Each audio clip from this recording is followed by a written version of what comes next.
नमस्कार। कार्यक्रम parliament this week में आपका स्वागत है और मैं हूं आपके साथ अर्चना मिश्रा। संसद टीवी के इस खास कार्यक्रम में हम बात करेंगे उपराष्ट्रपति, प्रधानमंत्री और लोकसभा अध्यक्ष से जुड़ी कुछ खास खबरों की। साथ ही डालेंगे नजर संसद भवन परिसर से जुड़ी तमाम गतिविधियों पर। तो शुरुआत करते हैं पार्लियामेंट दिस वीक की, लेकिन सबसे पहले नजर हेडलाइंस पर। सुप्रीम कोर्ट बार एसोसिएशन की ओर से आयोजित सम्मान समारोह में उपराष्ट्रपति का संबोधन। कहा, स्वस्थ लोकतंत्र के लिए स्वतंत्र और निष्पक्ष न्यायिक व्यवस्था जरूरी। जनहित में कानून को सर्वोपरि रखने का दिया सुझाव। कनाडा के हैलीफैक्स में 65वें राष्ट्रमंडल संसदीय सम्मेलन का आयोजन। लोकसभा अध्यक्ष ओम बिरला के नेतृत्व में शामिल हुआ भारतीय प्रतिनिधिमंडल। लोकसभा अध्यक्ष ने कहा कि समावेशी और जागरूक समाज के लिए काम करना संसद का दायित्व। प्रधानमंत्री ने मोहाली में होमी भामा कैंसर अस्पताल और अनुसंधान केंद्र राष्ट्र को किया समर्पित। संबोधन में कहा कि देश के हर जिले में एक मेडिकल कॉलेज खोलने का है लक्ष्य। गरीबों को बेहतर स्वास्थ्य सुविधाएं मुहैया कराने के लिए 6 मोर्चों पर काम कर रही है सरकार। हर घर जल उत्सव कार्यक्रम में वीडियो कॉन्फ्रेंसिंग के जरिए प्रधानमंत्री का संबोधन। कहा, हर घर नल से जल पहुंचाने के अभियान को मिली बड़ी कामयाबी। देश बनाने के लिए करनी पड़ती है कड़ी मेहनत। संसद भवन के केंद्रीय कक्ष में पूर्व लोकसभा अध्यक्ष बलराम झाकड़ और पूर्व प्रधानमंत्री राजीव गांधी की जयंती पर पुष्पांजलि। लोकसभा अध्यक्ष ओम बिरला ने राजीव गांधी को पुष्प अर्पित कर याद किया। कई सांसद, पूर्व सांसद और सचिवालय के अधिकारी भी रहे मौजूद। तो कार्यक्रम में बढ़ते आगे। सुप्रीम कोर्ट बार एसोसिएशन की ओर से उपराष्ट्रपति जगदीप धनखड़ के लिए सम्मान समारोह का आयोजन किया गया। कार्यक्रम में उपराष्ट्रपति जगदीप धनखड़ ने ढांचागत तौर पर मजबूत, निष्पक्ष और स्वतंत्र न्याय व्यवस्था को लोकतांत्रिक मूल्यों के लिए सबसे जरूरी बताया। उपराष्ट्रपति ने जजों को सार्वजनिक रूप से निशाना बनाने की प्रवृत्ति पर चिंता जाहिर करते हुए कहा कि न्यायाधीशों की गरिमा और न्यायपालिका के प्रति सम्मान जरूरी है, क्योंकि ये कानून के शासन और संवैधानिकता की बुनियाद है। इस दौरान उपराष्ट्रपति ने अधिकारियों और उच्च पदों पर बैठे लोगों को व्यापक जनहित में कानून को सर्वोपरि रखने का सुझाव दिया। साथ ही देश में संवैधानिक संस्थाओं के कामकाज में एकजुटता की भावना से काम करने को कहा।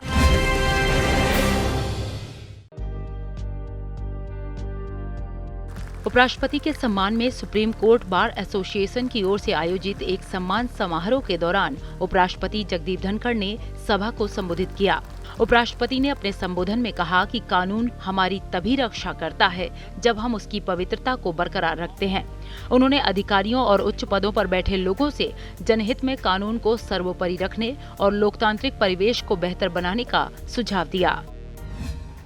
और शास्त्र से धर्मा रक्षित है। The law protects us if we preserve its sanctity. This is nectar of democracy and rule of law. There is widespread and well-premised perception that this wholesome principle is contemporaneously under strain.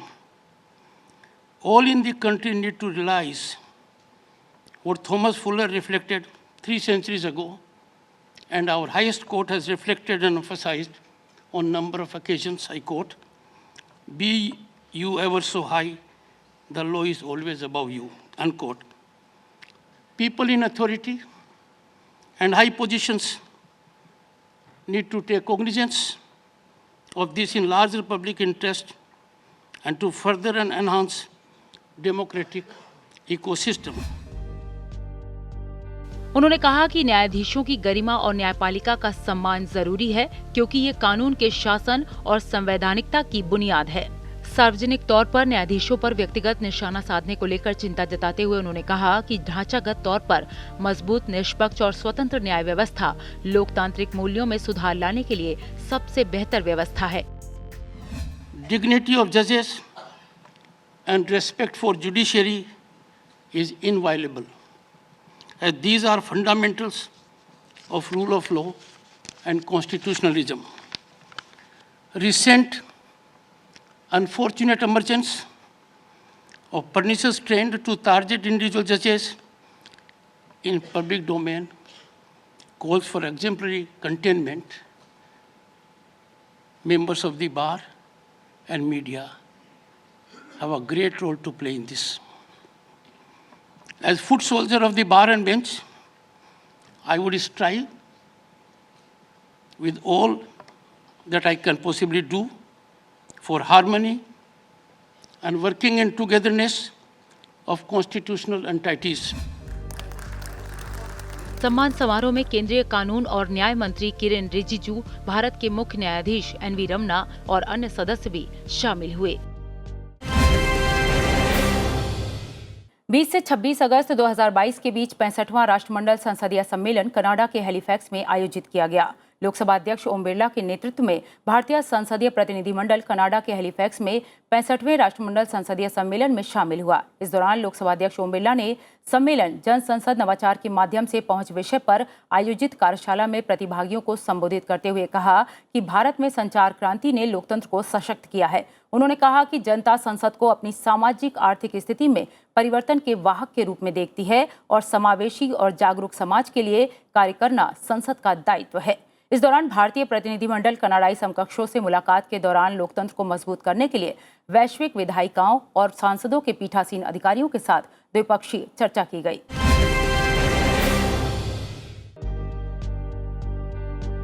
65वें राष्ट्रमंडल संसदीय सम्मेलन में लोकसभा अध्यक्ष ने अपने कनाडाई समकक्षों से मुलाकात की। इस मौके पर लोकसभा अध्यक्ष ने कहा कि संसदीय लोकतंत्र में जनता की आशाओं और आकांक्षाओं को संसद द्वारा अभिव्यक्त किया जाता है और जनता संसद को अपनी सामाजिक आर्थिक स्थिति में परिवर्तन के वाहक के रूप में देखती है। उन्होंने कहा कि यही वजह है कि सर्वोच्च प्रतिनिधि संस्था के रूप में संसद का दायित्व है कि वह जनता की अपेक्षाओं के अनुरूप कार्य करे। संसदीय लोकतंत्र में जनता की आशाओं अपेक्षाओं को संसद द्वारा अभिव्यक्ति किया जाता है। जनता की भावनाएं संसद के माध्यम से प्रकट होती है। सर्वोच्च प्रतिनिधि संस्था के रूप में संसद का दायित्व है कि वह जनता की अपेक्षाओं के अनुरूप कार्य करे। जनता की अपेक्षा रहती है कि उनके निर्वाचित प्रतिनिधि उनकी समस्याओं को संसद में अभिव्यक्ति दें और उनकी सामाजिक आर्थिक बेहतरी के लिए कार्य करें।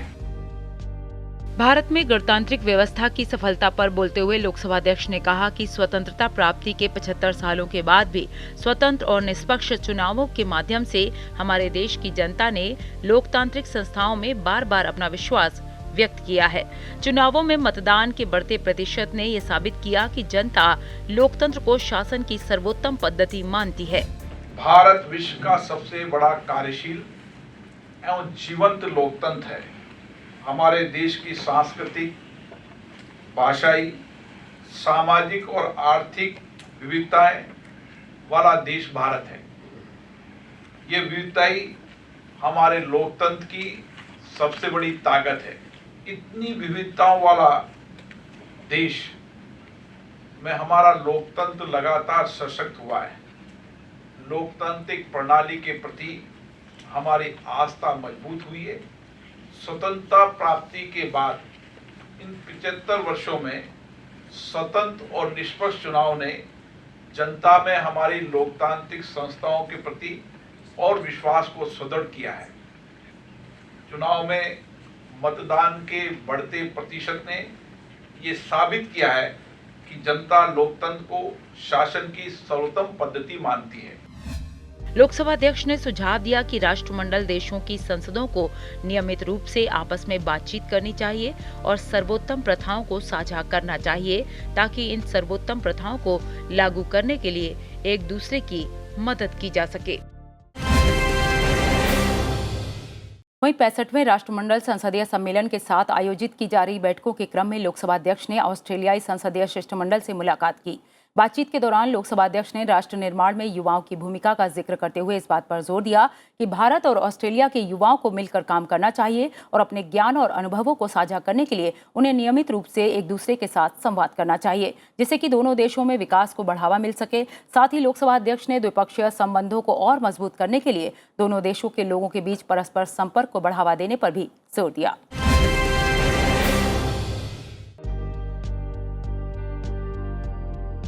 ऑस्ट्रेलियाई संसदीय शिष्टमंडल के साथ बातचीत में लोकसभा अध्यक्ष ओम बिरला ने राष्ट्र निर्माण में युवाओं की भूमिका का उल्लेख करते हुए इस बात पर जोर दिया कि भारत और ऑस्ट्रेलिया के युवाओं को मिलकर काम करना चाहिए और अपने ज्ञान और अनुभवों को साझा करने के लिए उन्हें नियमित रूप से एक दूसरे के साथ संवाद करना चाहिए, जिससे दोनों देशों में विकास को बढ़ावा मिल सके।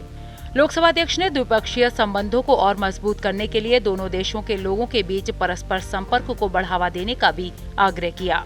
भारत ऑस्ट्रेलिया मैत्री समूह के बारे में बात करते हुए लोकसभा अध्यक्ष ने कहा कि दोनों देशों के बीच संसदीय सहयोग को मजबूत करने की दिशा में सही निर्णय लिया गया। उन्होंने ये भी कहा कि भारत और ऑस्ट्रेलिया के विधायकों को नियमित रूप से आपस में बातचीत करनी चाहिए, सर्वोत्तम प्रथाओं और कार्य पद्धतियों का आदान प्रदान करना चाहिए, जिससे संसदीय लोकतंत्र मजबूत हो सके। इस दौरान लोकसभा अध्यक्ष ने ऑस्ट्रेलियाई संसद के विधायकों और अधिकारियों को प्राइड की प्रशिक्षण सुविधा का लाभ लेने के लिए आमंत्रित भी किया। प्रधानमंत्री नरेंद्र मोदी ने मोहाली में होमी भामा कैंसर अस्पताल और अनुसंधान केंद्र को राष्ट्र को समर्पित किया। इस मौके पर प्रधानमंत्री ने कहा कि गरीब व्यक्ति को स्वास्थ्य सुविधाएं मुहैया कराने के लिए केंद्र सरकार एक साथ 6 मोर्चों पर काम कर रही है और रिकॉर्ड निवेश कर रही है। होमी भामा कैंसर अस्पताल और अनुसंधान केंद्र का उद्घाटन करने के बाद प्रधानमंत्री ने कहा कि भारत में स्वास्थ्य के क्षेत्र में जितना काम पिछले 8 सालों में हुआ है, उतना पिछले 70 सालों में नहीं हुआ। सरकार का लक्ष्य देश के हर जिले में एक मेडिकल कॉलेज खोलने का है, साथ ही साथ सभी को सस्ती, सुलभ और अच्छी चिकित्सा सुविधा मुहैया कराना है।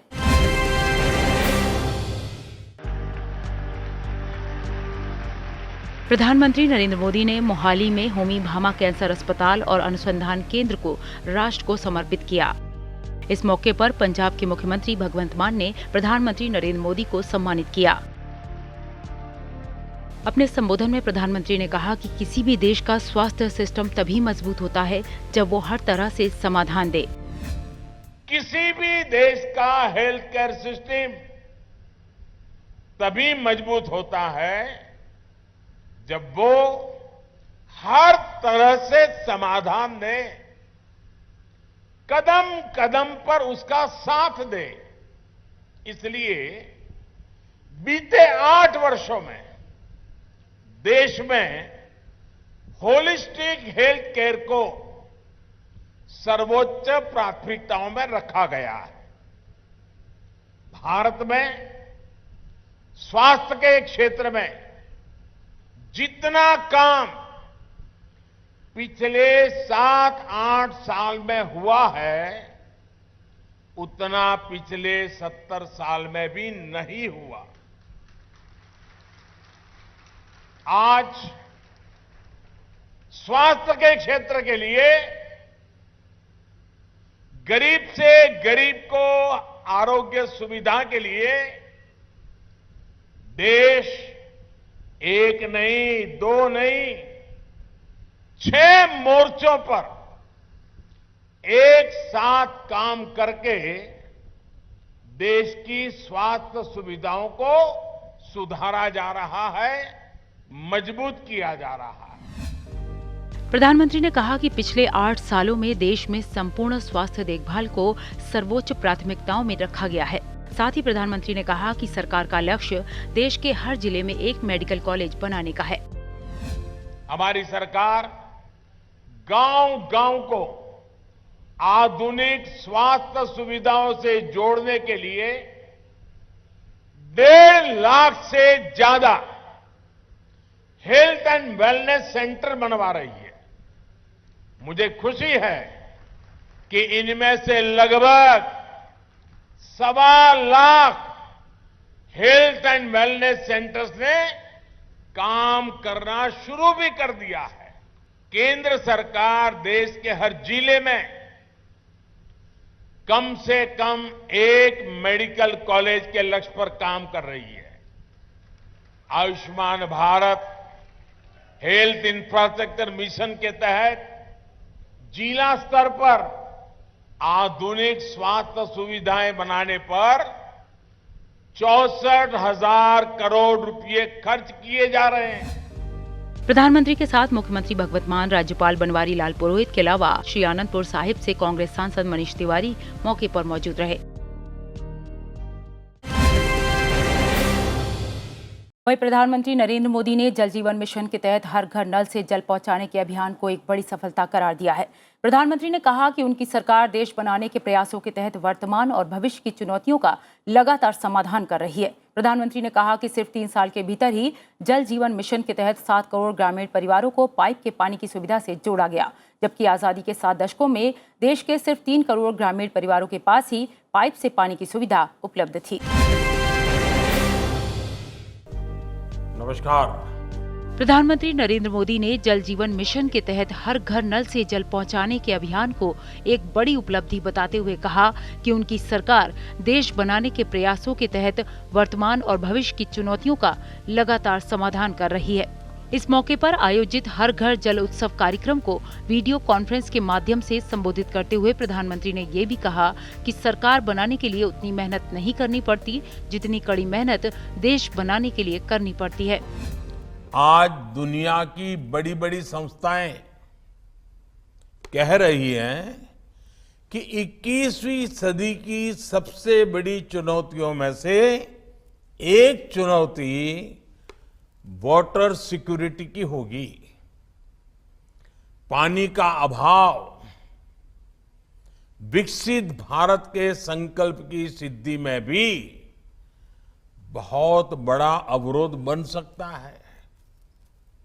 बिना पानी सामान्य मानवी, गरीब, मध्यम वर्ग, किसान और उद्योग धंधों सबको नुकसान होता है। इस बड़ी चुनौती से निपटने के लिए सेवा भाव से, कर्तव्य भाव से 24 घंटे काम करने की जरूरत है। हमारी सरकार बीते 8 वर्षों से इसी भावना के साथ वाटर सिक्योरिटी, जल सुरक्षा के कार्यों को पूरा करने में जुटी है। प्रधानमंत्री ने कहा कि जल जीवन अभियान सिर्फ सरकारी स्कीम नहीं है बल्कि सामूहिक रूप से चलाई जा रही योजना है। उन्होंने कहा कि जल जीवन मिशन की सफलता की वजह उसके 4 मजबूत स्तंभ हैं। प्रधानमंत्री ने कहा कि सिर्फ 3 साल के भीतर ही जल जीवन मिशन के तहत 7 करोड़ ग्रामीण परिवारों को पानी की सुविधा से जोड़ा गया, जबकि आजादी के 7 दशकों में देश के सिर्फ 3 करोड़ ग्रामीण परिवारों के पास ही पाइप से पानी की सुविधा उपलब्ध रही। हर घर जल जब पहुंचता है तो सबसे अधिक लाभ हमारी बहनों को होता है, भावी पीढ़ी को होता है। कुपोषण के विरुद्ध हमारी लड़ाई मजबूत होती है। पानी से जुड़ी हर समस्या की सबसे अधिक भुक्तभोगी हमारी माताएं बहनें होती हैं। इसलिए इस मिशन के केंद्र में भी हमारी बहन बेटियां ही है।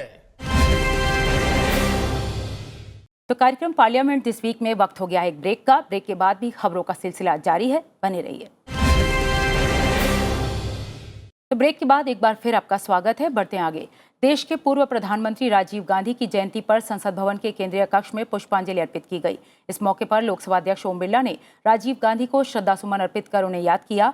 पुष्पांजलि अर्पित करने वाले विशिष्ट जनों में राज्यसभा में नेता प्रतिपक्ष मल्लिकार्जुन खड़गे समेत कई संसद सदस्य, पूर्व सांसद और लोकसभा और राज्यसभा सचिवालय के अधिकारी भी मौजूद रहे।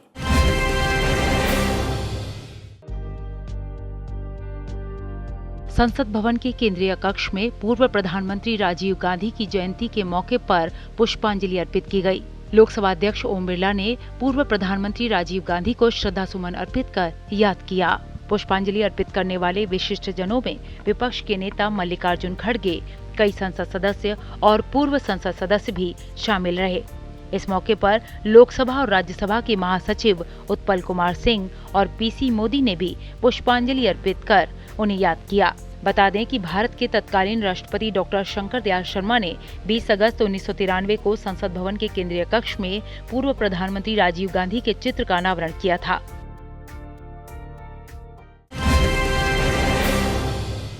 वहीं संसद भवन के केंद्रीय कक्ष में सांसदों पूर्व सांसदों ने लोकसभा के पूर्व अध्यक्ष डॉक्टर बलराम झाखड़ की जयंती पर पुष्पांजलि अर्पित की। इस मौके पर राज्यसभा के महासचिव पीसी मोदी और लोकसभा और राज्यसभा सचिवालय के अधिकारियों ने भी चित्र पर श्रद्धासुमन अर्पित कर उन्हें नमन किया।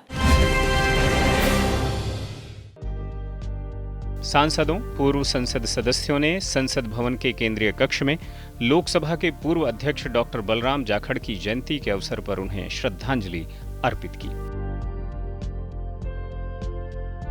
संसद के केंद्रीय कक्ष में आयोजित कार्यक्रम में राज्यसभा के महासचिव पीसी मोदी तथा लोकसभा एवं राज्यसभा सचिवालय के अधिकारी भी मौजूद थे।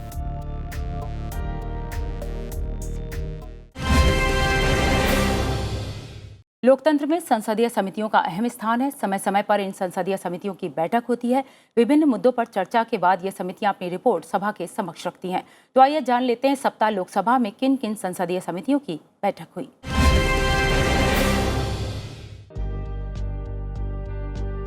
लोकसभा में संसदीय समितियों की बैठकों पर नजर डालें तो 22 अगस्त 2022 को श्रम, कपड़ा और कौशल विकास संबंधी समिति की बैठक हुई।